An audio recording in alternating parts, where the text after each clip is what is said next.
Vážení posluchači, vítam vás u nás v éteri, nech sa páči. Repové spravodajstvo priamo z ulice, Elka má na bíte, hovno producenti unite. Z cesty sa practe, inštrumenty lacné, za 20 eur na predaj si robíš piču zásne. Robíte byty 2 mesace, hrdí ste jak pávy, na nete ich predávate úplne bez hanby. S vašimi manierami chodte do piče vy buzeranti, nakope vás do prdele štýl priamo z Petržalky. 5101 mŕtve číslo, štýl nezapreš, ľubí sa ti to viem isto. Neviete kto sme a neviete nič, na vás hudby pleteme bič.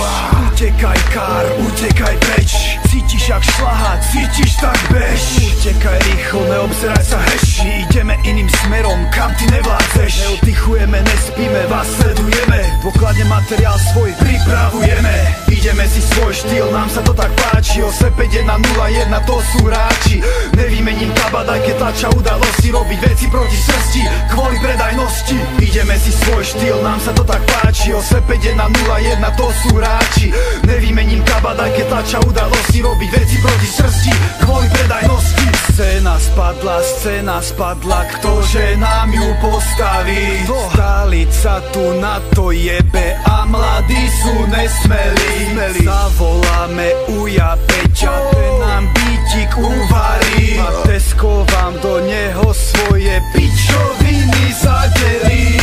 O pardon, že som vulgárny, len cenzurovaný artikel je predajný. Presítený trh, presítený sračkami, tlačený na silu, predávaný značkami. Že máš väčší potenciál, ukáž mi. Už kriekaná piča s kradnutými textami. Takéto tragédie nazývate hviezdami, tak to potom teší ma, že som neznámy. Slovensko hľada superstar, Slovensko hľada opičky. Presledovanosť budú robiť v telke srandičky. Nahrajú nosiče, predajú dokopy 10 kusov. Úspešné tituly sú porovnateľné s konským trusom. Do pol roka zmiznú a zapadnú prachom všetky tie superstar, máme mediálnym tlakom. Bulvár bude mať aspoň o čom chvíľu písať. Toto je slovenský recept, jak hudbou ľudí získať. Ideme si svoj štýl, nám sa to tak páči, 85101 to sú hráči.